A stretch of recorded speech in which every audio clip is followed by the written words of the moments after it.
Gracias.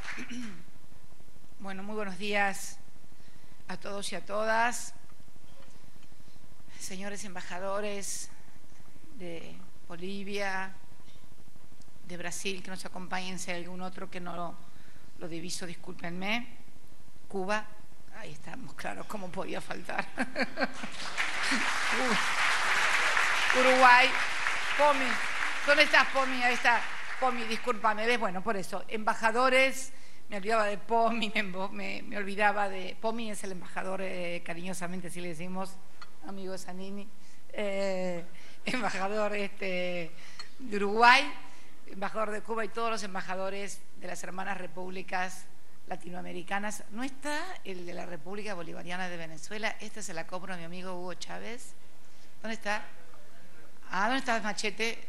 Allá está, allá estamos. Bueno, bien, todo está bien. Todo está donde debe estar y todos deben y todos estamos donde debemos estar. La verdad que es un día muy emotivo. Este próximo día domingo se van a cumplir exactamente 179 años de que Antonio Florencio Rivero, se llama como vos, Florencio, también Antonio Florencio Rivero, el gaucho, bajara la bandera inglesa y enarbolara el pabellón nacional. Es un día muy especial por muchas cosas. Yo primero quiero recordarlo a él, que lo anonimaron. No sé si existirá ese vocablo en la historia. ¿Cómo es anonimar? Mañana van a decir neologismo. Es un neologismo, sí, neologismo, no importa.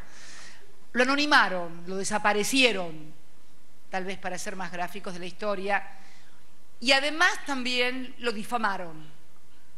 Cuando apareció lo difamaron, diciendo que era un bandolero, que se había rebelado por monedas.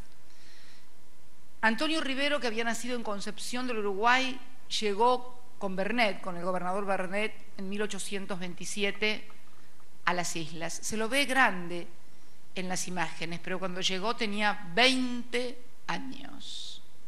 La edad de los sueños, como digo yo. La de los ideales, la de las luchas, la de los hombres y mujeres que son incomprables, porque tienen y viven con ideas. Estuvo allí, trabajó junto a Bernet, inclusive cuando al jefe de la guarnición militar, Pinedo, en un viaje que Bernet hizo a Buenos Aires. Voy a hacer un breve relato histórico porque es muy interesante y muy importante.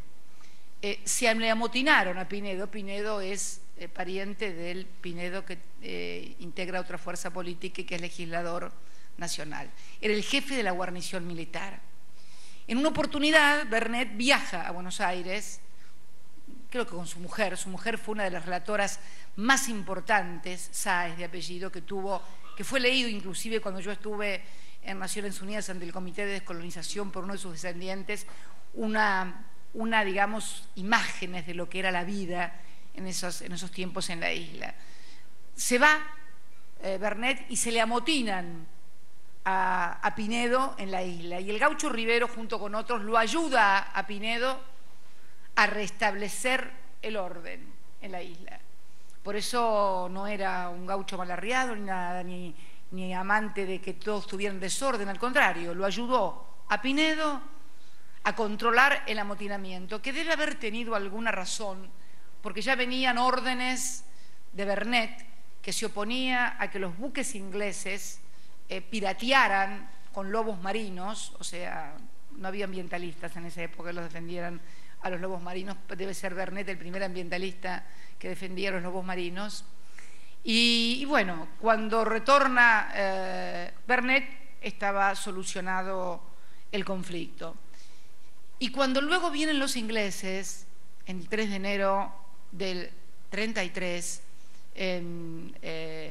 a apoderarse de las islas, Pinedo se rinde, pese a que el gaucho Rivero le pedía que no se rindiera, que no entregaran la isla, que ellos iban a pelear, que iban a luchar. Bueno, Pinedo se negó a bajar él la bandera como le pedían los ingleses, la bajaron los ingleses, se la entregaron y Pinedo se fue de las islas. Pero el gaucho Rivero se quedó con los gauchos en las islas. Cualquier similitud con las cosas que pasaron 200 años después y que siguieron pasando durante 200 años, es pura coincidencia, como dicen esos epígrafes que aparecen en las películas. Lo cierto es que Pinedo retornó al continente y el gaucho Rivero se quedó allí. Las condiciones de vida empeoraron y él se rebela junto a los gauchos y a 5 indios charrúas, Pomi, que lo acompañaban. Serían tupamaros, digo yo, los charrúas, esos, no sé, pero eran 5 indios charrúas que lo acompañan en la rebelión, toman las islas durante 4 o 5 meses, bajan la bandera de los ingleses, izan el pabellón nacional y luego, bueno, obviamente mandan un bergantín, mandan flota y los llevan presos, los toman presos y los llevan a juzgarlos a Londres. La historia dice que Londres no lo juzgó, pero la verdad fue que no lo juzgó para no darles el estado de beligerante a los argentinos, porque haberlos juzgado hubiera sido poner en discusión la soberanía de los almirantes ingleses. El almirantazgo no es moco de pavo, no es moco de pavo. Y de conocerles el estado de beligerancia, ¿no? Entonces, luego el gaucho Rivero muere, como no podía ser de otra manera, en la vuelta de Obligado. Fue ocultado y una vez que apareció, que emergió, se lo quiso tildar de bandolero, de que había peleado por monedas, cuando en realidad se quedó en las islas, 20 años, un lugar, nadie va a pelear por monedas a un lugar inhóspito y horrible como puede ser un lugar que está todo el día atravesado por vientos y demás. No es horrible, es hermoso. Me refiero a horribles las condiciones de vida, como son también nuestras condiciones de vida en Río Gallegos y en el sur, ¿no? Son condiciones de vida muy difíciles. Y ahora está mejorando un poco el clima, pero la verdad que no es un lugar para hacerse rico, sino para vivir ahí porque uno quería acompañar un ideal y demás. Lo sabemos por experiencia. Tenía 20 años cuando llegó ahí. En Londres lo liberan. También participó, lo trasladan en el bergantín que venía también Fitzroy, que lo comandaba Fitzroy, y que fue también Charles Darwin en una misión científica al sur, a la Patagonia. Me acuerdo de una discusión que tuvimos cuando éramos legisladores provinciales con Judith Foreman, la senadora nacional de Santa Cruz que luego murió, que se había presentado un proyecto para que Fitzroy, el cerro Fitzroy, que está en la provincia de Santa Cruz, no se llamara más Fitzroy, se llamara el Chaltén, que era la denominación que los pueblos originarios le daban a esa montaña porque significaba la montaña que fuma. Ellos veían las nubes, siempre rodeaban al Fitzroy y decían que la montaña que fuma. Hubo una discusión de más o menos 7 horas, como nos gusta a los legisladores, en la Cámara de Diputados, porque un radical se oponía a que se le cambiara el nombre Fitzroy. Judith insistía con que debía ser el Chaltén. Finalmente saldé la discusión, porque si no todavía no hubiera llegado yo a presidenta y Judith seguramente a senadora, estaríamos discutiendo todavía allí. Digo, veamos, si la historia se compone de los que vinieron, en este caso en una misión científica como fue Fitzroy, y lo que pasó, porque también hubo colonizadores y demás, y los pueblos originarios, llamémoslo Chaltén-Fitzroy. Bueno, fue aceptada la moción.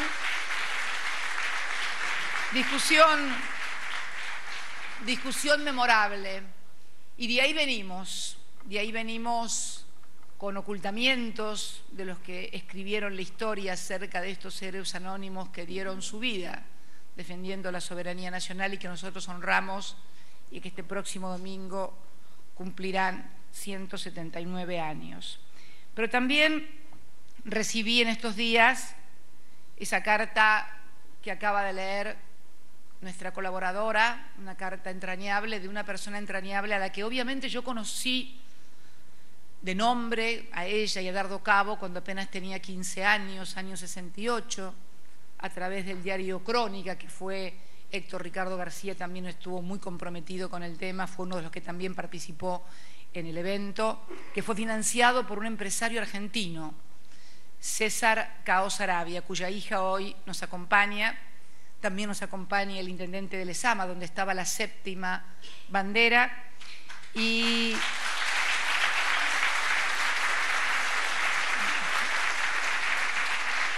al intendente de Lezama no lo conocemos tanto por la bandera, sino por los cortes de ruta que nos hacían para independizarse de Chascomús, Pero también, bueno, la historia se escribe de muchas maneras, así que también está el intendente de Lezama, orgulloso, me dijo, me trajo la bandera. Quiero mostrarle, agradecerle también a Patricia el regalo de los libros originales de su padre. Miren qué cosa, miren cómo se llama el libro, César Cao Saravia, Trabajo más consumo igual paz social. ¿Le suena? Como verán,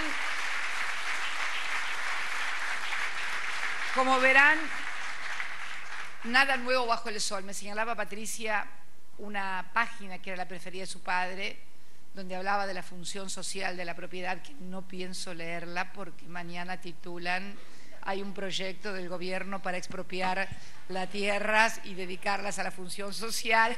No quiero asustar a nadie, así que Patricia, en otro momento, tranquila, y cuando haya tal vez un periodismo que refleje las cosas un poco mejor y sin tanta distorsión, podamos leer las cosas amigablemente, sin tener el temor de lo que decimos al otro día sea puesto en letras de molde exactamente en forma contraria a lo que la decimos. Pero esta fórmula de trabajo más consumo igual paz social me parece realmente magnífica. Recibí la visita de Cristina Berrier, de María Cristina Berrier, la compañera de Dardo Cabo. Por esas raras casualidades de la vida también estaba Zanini, así que lo hice pasar. ¿Y por qué digo casualidades? Porque a Dardo Cabo, como contaba la historia, en la realidad lo sacaron del pabellón de la muerte y en una ley de fuga había sido detenido junto a Juan Carlos Antegullo, que también nos acompaña, y en una ley de fuga lo matan en Coronel Bransen.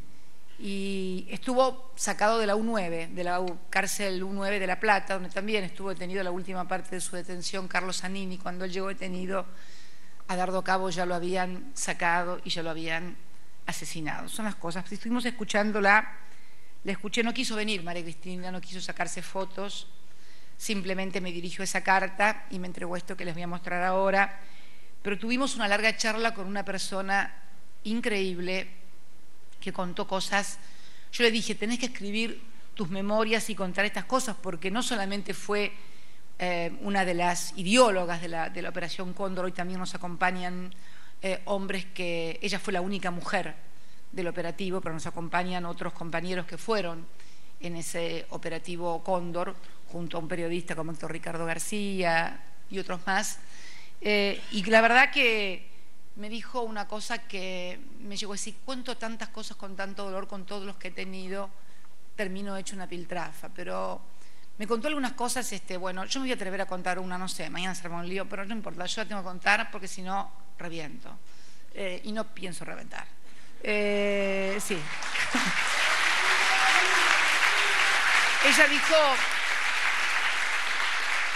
Ella dijo en una parte de la carta, lo recuerda Néstor, y dice que le supo dar a la mujer, léemela de vuelta, por favor, esa parte. Dice que, a ver, porque no solo se inmoló por sus ideales, sino porque puso a la mujer en igualdad con el hombre, hombro a hombro. Nada fácil en un país machista, acostumbrado a tomar para su beneficio las capacidades de la mujer que tienen al lado. Bueno, hasta ahí. Ella me cuenta una anécdota, porque hablamos tanto ese mediodía, estuvo como me fue a ver a las 12 del mediodía, nos quedamos como hasta las 2:30 de la tarde charlando en Olivos, Y me cuenta, hablando de tantas cosas, me contó anécdotas del regreso de Perón en Ezeiza, en el aeropuerto Pistarini, en Gaspar Campos, que si quiere ella las cuenta, yo esa no la voy a contar. Pero me contó una que tiene que ver con su suegro, con Armando Cabo, porque el papá de Dardo Cabo era dirigente gremial de la CGT junto a Espejo, y estaba en el famoso acto del 22 de agosto cuando Evita habla aquí en el ministerio, ex Ministerio de Obras Públicas, hoy Ministerio de Desarrollo Social, donde está justicieramente su imagen, y él estaba muy cerca, Espejo, estaban muchos dirigentes, pero estaba también Armando Cabo, y cuando Evita comienza ese diálogo increíble, vibrante, trágico diría yo, porque fue un diálogo trágico entre el pueblo y ella, y cuando el pueblo insistía que no se iba, dice que Armando Cabo le cuenta que ella en un momento dado se da vuelta y le dice a Perón, ¿qué hago?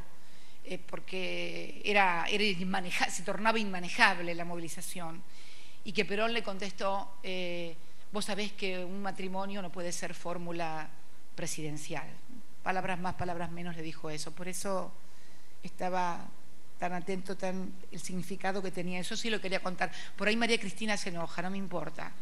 Pero si te enojaste, yo sé que me estás escuchando, pero si te enojaste, bueno, vas a tener que desenojarte porque era algo que creo que nos debíamos a la historia, a las mujeres y a lo que pasó.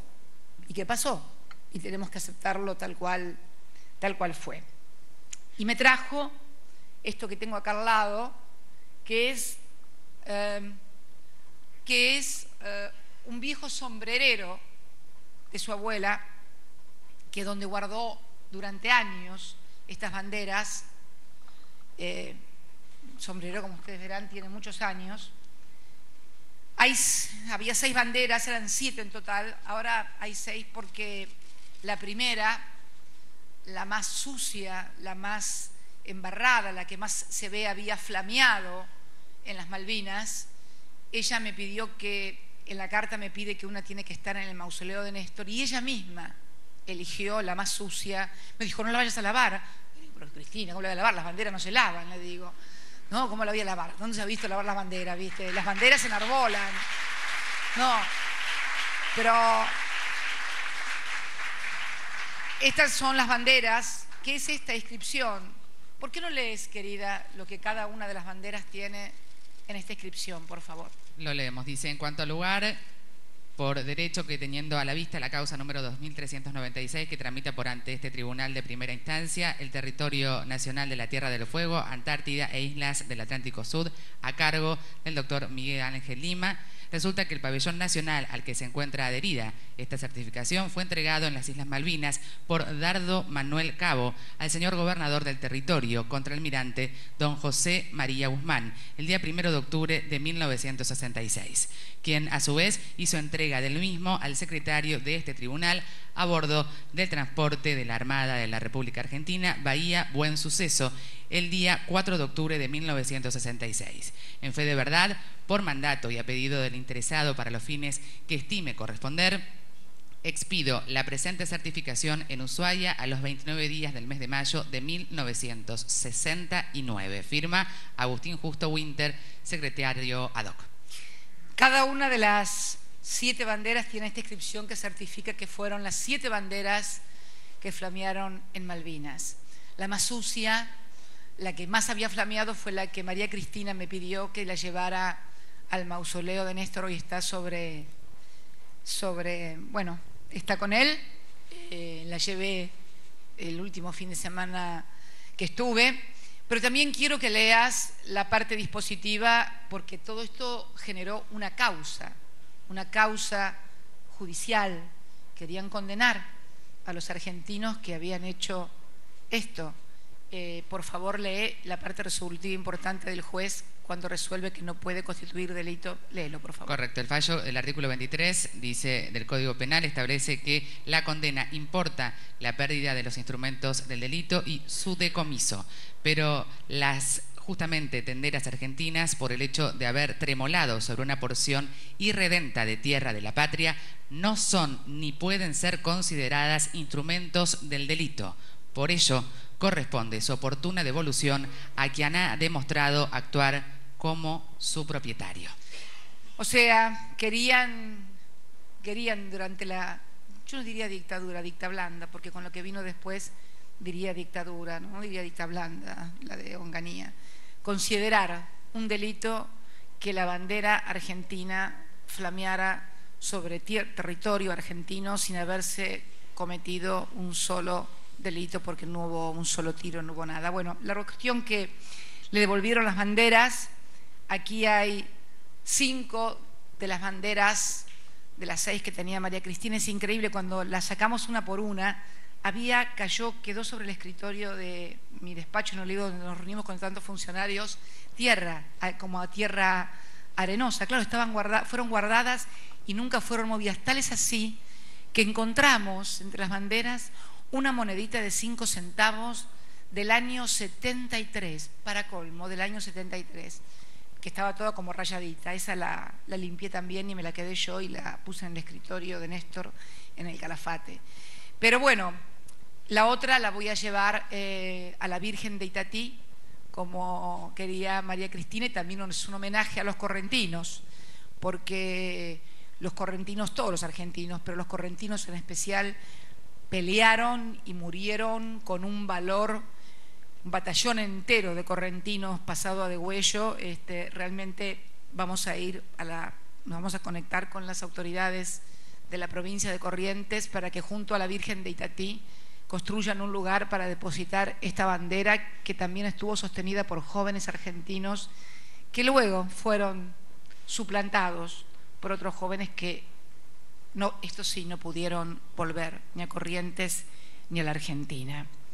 El resto de las banderas, yo quiero agradecerle al intendente de Lezama, Patricia Cao, también la entrega de la 7ª bandera.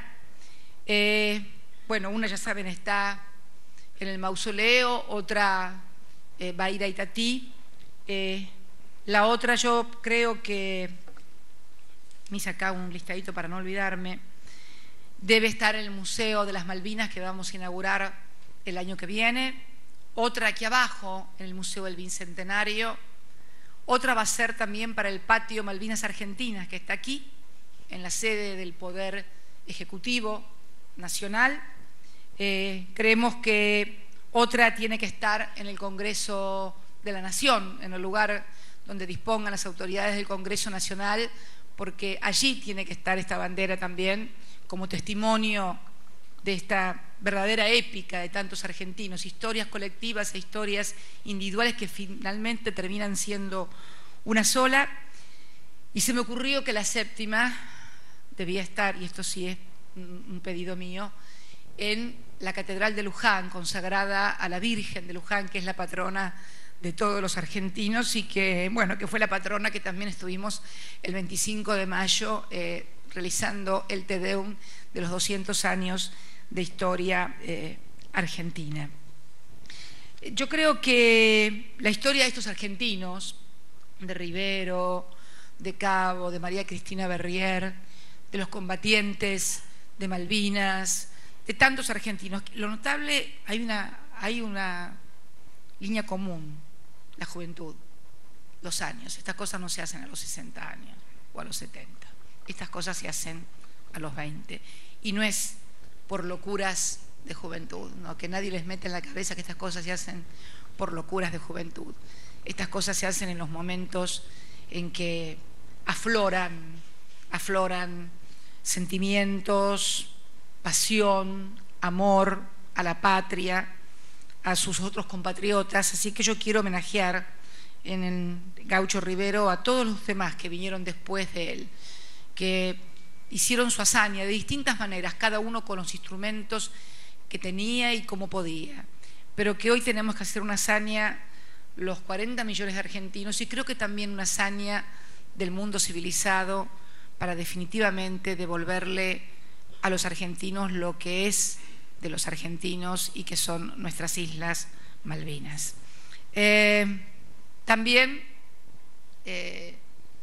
cómo se va tergiversando la historia, ¿no? Hoy, y para salir de tanta emotividad, porque realmente es muy fuerte.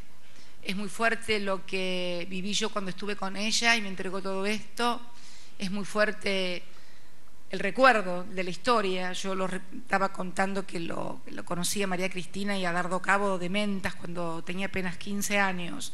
Se imaginan que no soñaba ni en sueños estar aquí siendo presidenta. Mirá cómo se van entretejiendo las cosas, ¿no? Yo seguí esas cosas con mucha pasión por los diarios, ya me interesaba mucho, era muy pequeña, pero me interesaba mucho la política, estas cosas me conmovían y lo seguí. Nunca pensé que tanto tiempo después como presidenta iba a recibir de esa mujer las banderas que habían plantado en las Islas Malvinas, ¿no? Las vueltas que tiene la historia, así como van deformando las cosas. Bueno, yo quiero decirles a todos que estamos viviendo todos un momento muy especial hoy aquí, porque nos une, estoy absolutamente segura, como a tantísimos argentinos, un profundo amor por la patria, un reconocimiento a los que hicieron cosas, independientemente de las posiciones ideológicas, políticas o partidarias que cada uno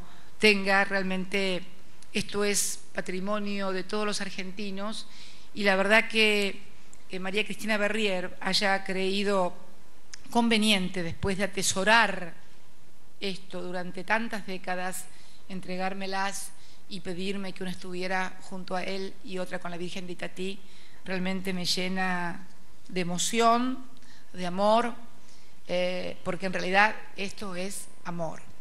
Amor a la patria, amor a los ideales, amor a las convicciones.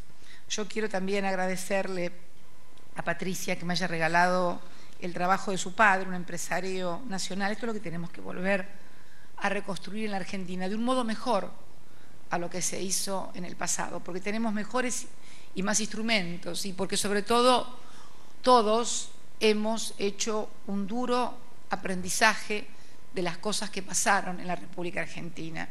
Yo contaba del amotinamiento que había sufrido Pinedo y en la que justamente había intervenido el Gaucho Rivero. Qué raro, un amotinamiento, siempre todas esas cosas armadas desde afuera para que nos peleemos los que estemos adentro y que ganen los de afuera. Yo interpreto ese amotinamiento como muy conducido, como muy dirigido, justamente cuando Bernardo estaba en las islas y que precisamente el Gaucho Rivero con sus valientes pudo sostener, reencauzar y volver a poner a Pinedo al frente de la guarnición militar. Es curioso, pero salvo el caso de San Martín, que fue un militar realmente formado como militar, si uno recorre la historia, las grandes épicas y las grandes batallas militares fueron hechas por políticos convertidos a militares porque el momento y la hora lo exigía, pero no porque hubieran tenido preparación y formación militar, ¿no? Esto para que nadie se cree reserva de nada ni dueño de la historia. La historia la construyen los pueblos y los dirigentes que son capaces de jugarse por sus ideales y por los intereses de la patria. Y pensaba que ese amotinamiento que había sufrido Pinedo, jefe de la guarnición militar, que era simultáneo, ¿no?, con el hecho de que Berrite estaba peleando contra los ingleses por la caza de los lobos marinos, no debía ser casualidad. Como tampoco debe ser casualidad cuando escuchamos muchas veces cómo se defienden posturas de intereses externos por sobre los intereses internos y sobre políticas que llevamos adelante el gobierno, no el gobierno, el Estado Nacional en defensa de los intereses de los 40 millones de argentinos. Cuando defendemos la industria, yo no tengo ninguna industria, no soy industrial, no tengo una sola fábrica. Usted, Moreno, tampoco tiene fábricas, ¿no? Vos, Beatriz, tampoco tenés fábricas, ¿no? Entonces, ¿no se pusieron a pensar un poquito que cuando estamos defendiendo las fábricas, los empresarios argentinos, la producción argentina, estamos defendiendo no lo que es nuestro, sino lo que es de todos? Y los que nos critican tan duramente por esas cuestiones, que nos dicen que estamos no permitiendo el ingreso de tal cosa o de tal otra, para cuidar, ¿qué intereses están defendiendo? ¿A quiénes están representando? Eso sería bueno, que es una pregunta que podríamos hacernos, ¿no? Yo estaba leyendo una cosa que tiene que ver con esto de cómo nos califican de afuera y cómo reflejamos estas cosas de adentro. Estaba leyendo hoy que la presidencia del Banco Central de la República Argentina recibió en un ranking, voy a leerlo porque es muy interesante y es importante ver cómo se manejan los intereses y cómo se va entrelazando la historia con todo esto que hemos contado. Ayer el Mundo, Top Central Bankers, o sea, el top, se llama la lista de tops de los bancos centrales que califican A, B, C, D, según la calidad de las presidencias de los bancos centrales, calificaron al Banco Central de la República Argentina como clase D, ¿no? Argentina, Mercedes Marcon, clase D. ¿Cuáles son los criterios de evaluación para clasificar A, B, C, D, lo que sea? Evaluamos a los banqueros centrales por su determinación para plantarse frente a las interferencias políticas. Miren ustedes qué notable. Evalúan a los presidentes de los bancos centrales por las interferencias políticas. ¿Quién hace interferencias políticas? Bueno, los poderes ejecutivos, que ¿quiénes son? Señores o señoras elegidas por el conjunto de las sociedades, afortunadamente en elecciones populares, libres, democráticas, sin proscripciones. O sea que uno interferiría ante el Banco Central para perjudicar, no sé, a los argentinos, pero además interferencias políticas. ¿Para qué? Y siguen. Es decir, frente a los gobiernos democráticamente elegidos, eso está entre comillas por nosotros, y por su determinación para influir sobre sus gobiernos. O sea, Mercedes parece ser que no tiene suficiente fuerza para influirme a mí, a la presidenta, en temas tales como el gasto, o sea, restringir el gasto, ajuste, esto que habíamos dicho, trabajo más consumo igual paz social. O sea, Mercedes parece ser que no tiene la suficiente fuerza como para hacerme parar lo que ellos denominan gasto público y nosotros denominamos inversión, y más en momentos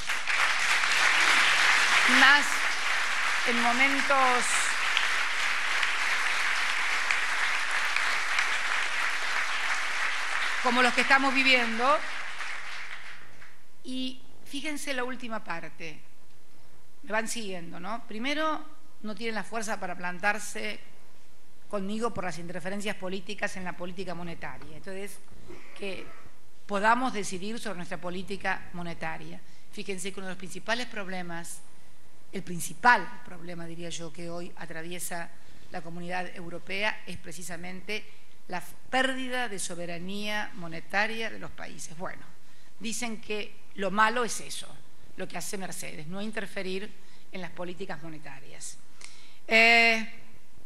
La otra era por su falta de determinación para influir en temas centrales como el gasto. O sea, debería decirme, no hay que gastar, hay que eliminar promociones fiscales, hay que eliminar gasto social, no más asignaciones, no más aumentos salariales, porque son expansivos de la base monetaria, del gasto público, etcétera, etcétera. Pero la mejor de todas, la madre de Dorrego, dijera un amigo mío en lugar de la madre del borrego, la madre de Dorrego, está en la última causa. Dice, evaluamos a los banqueros centrales por su determinación para plantarse frente a las interferencias políticas y por su determinación para influir sobre sus gobiernos en temas tales como el gasto público y que, adivinen, y la apertura hacia las inversiones y servicios financieros, no inversión extranjera directa para producir bienes, servicios, no. Se refieren al encaje que nosotros tenemos para el ingreso de capitales y evitar la especulación financiera. Y la apertura hacia las inversiones, que no son inversiones, y servicios financieros externos. Eso significa en buen romance porque no permitimos abrir el mercado para el ingreso de capitales financieros especulativos que vienen 2 o 3 meses y luego se retiran. Lo pueden ver en Europa. lo pueden ver en Europa claramente, que al no haber fronteras ni haber ningún tipo y ser indistinto, pudiendo trasladarse todo el movimiento de capitales dentro de la propia Comunidad Europea, se van de España y pasan a los bancos franceses y alemanes, que le vuelven a prestar al cuádruple, triple o 100 veces más de lo que se fueron y fugaron por España, Portugal, Grecia o los países en crisis. En definitiva, esto, bueno, uno puede ver las distintas lecturas que hoy tuvo en los distintos medios de comunicación. Esto, la verdad que si hubiera estado el Banco Central y Mercedes como bueno, hubiera estado en problemas Mercedes, creo. La verdad...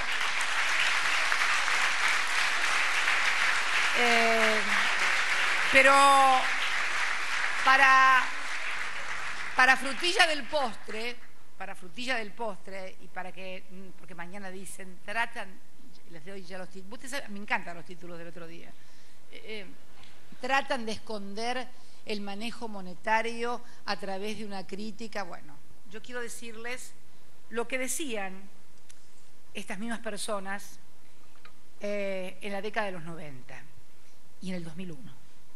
En un estudio de 1998, el Banco Mundial ubicó, 1998, al sistema financiero de la Argentina entre los más sólidos, solo detrás de Singapur y en la misma posición que Hong Kong.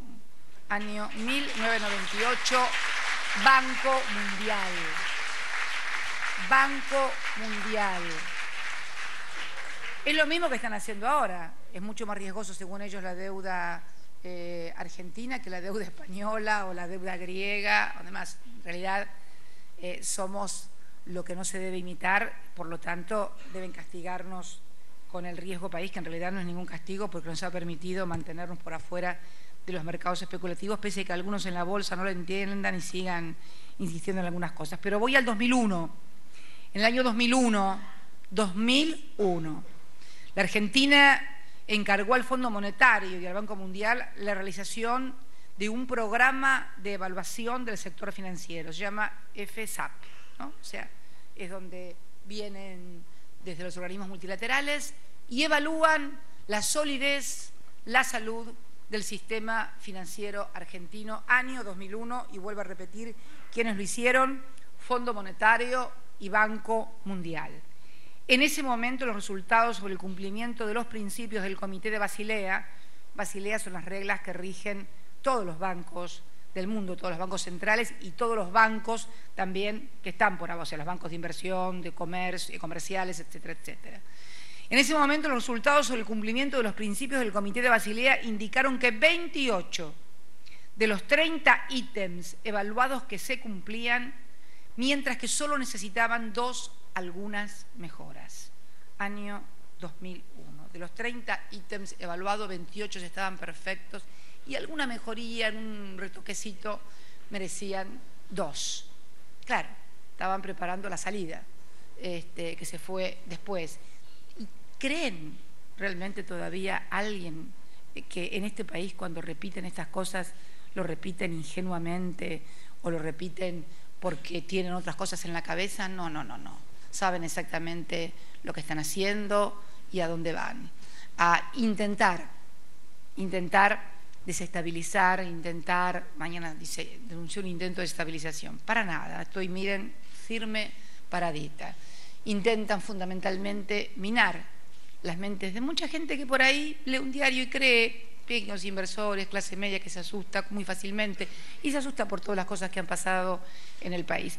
Pero yo quiero leerles estas cosas que no son de 1833 ni del gaucho Antonio Rivero, pero que tienen una similitud impresionante con todas y cada una de las cosas que hemos visto. Desde 1833, lo que pasaba en los años 60, lo que pasó en los años 70, lo que pasó en los años 90, en definitiva la historia que los argentinos debemos descubrir y que afortunadamente miles de jóvenes, pese a los 0800 que les quieren poner, están descubriendo todos los días. Todos los días.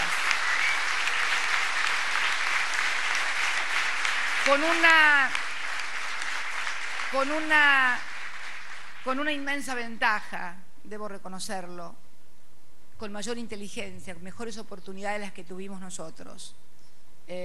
Muchas mejores oportunidades de las que tuvimos nosotros y más inteligencia, que creíamos que por nuestra sola voluntad se podía cambiar el mundo. Y no era así.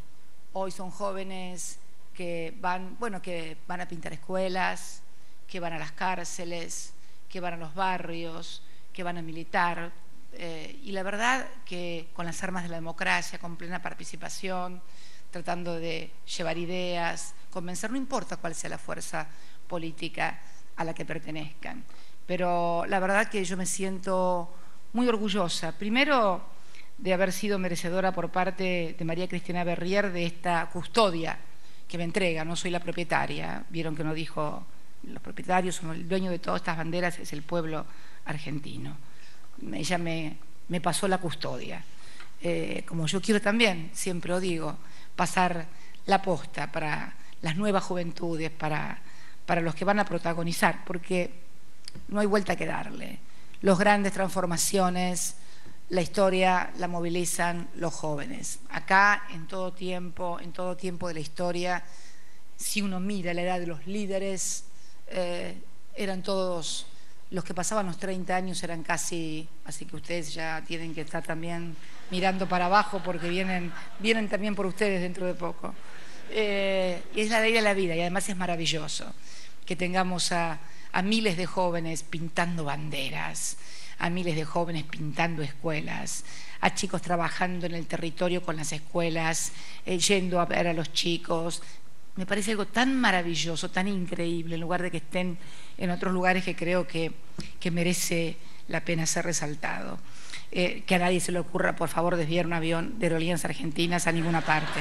Eso sí, por favor, no. Primero, acá están.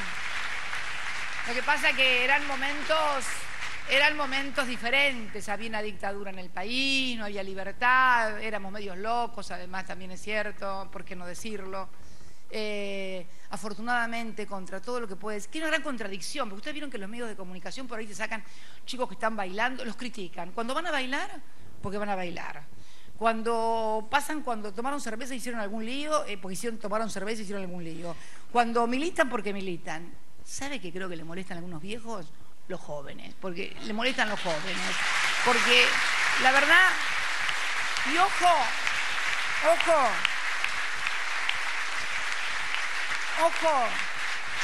que cuando digo viejos, no hablo de edad cronológica, porque hay algunos que son muy jóvenes, pero de acá deben tener 3 siglos más o menos. 3 siglos, no es una cuestión cronológica. La verdad, les molestan que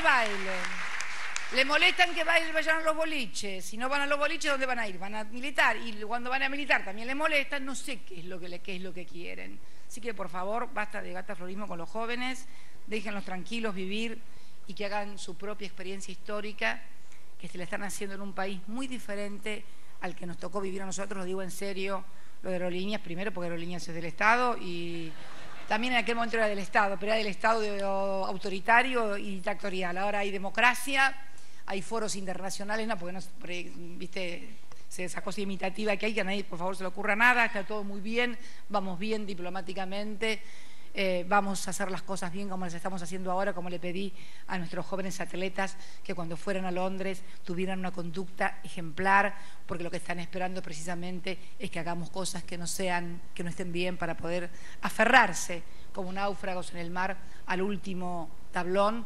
Así que yo les pido que a todos que sigamos trabajando de la misma manera que lo hemos hecho y que estas historias de los argentinos, estas historias colectivas, estas historias de vida, tengan el lugar que tienen que tener en la historia. Ya lo tienen, no tengan ningún lugar a dudas, que han quedado definitivamente inscriptos en la historia, y aquellos que se hayan ocupado de enterrarlos, de anonimarlos, de desaparecerlos, como digo yo, nosotros puntualmente uno a uno los vamos a ir sacando, mostrando, explicando, para que nunca más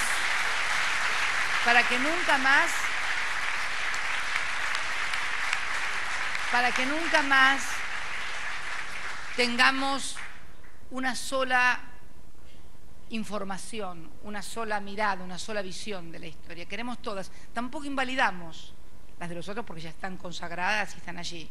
Simplemente las discutimos y las debatimos y le damos a cada uno el lugar que tuvo en la historia. Todos tuvieron un lugar en la historia y nadie pretende negarles el lugar a nadie. Lo único que pretendemos es que también surjan los que protagonizaron la verdadera historia de la emancipación, de las luchas por las libertades y que siempre fueron, en su gran mayoría, muy jóvenes y también, ¿por qué no decirlo?, muy humildes, los que protagonizaron esto, más allá de algunos liderazgos que hubo. Así que agradecerle a mi querida María Cristina Berrier, si es que me está viendo, por esta posta de custodia. Yo ya la voy a pasar directamente a los museos. En definitiva, la voy a dejar en custodia del pueblo argentino, porque al estar una aquí en el patio de la Casa Rosada, otra en el Congreso de la Nación, otra en el Museo del Bicentenario, otra en el Museo de Malvinas, en definitiva, esta custodia, Cristina, ya no la podemos tener las mujeres por más que seamos buenas, sino que la tiene que tener otra mujer que se llama La Patria y que está acompañada y va a estar siempre acompañada por la buena historia. Muchas gracias y muy buenos días a todos y a todas.